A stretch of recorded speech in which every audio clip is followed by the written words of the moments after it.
చూడలేదు అవి 2 కేజీలు అనుకుంటా జరుగుతుంది.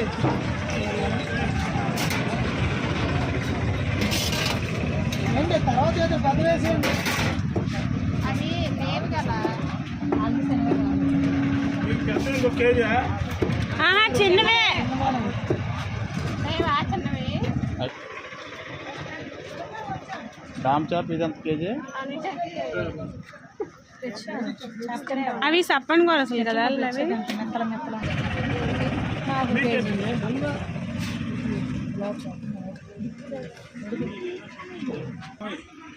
ఎప్పుడు మామూలు ముక్కలు తెచ్చేస్తాడు అంతే తెలుసు నాకు.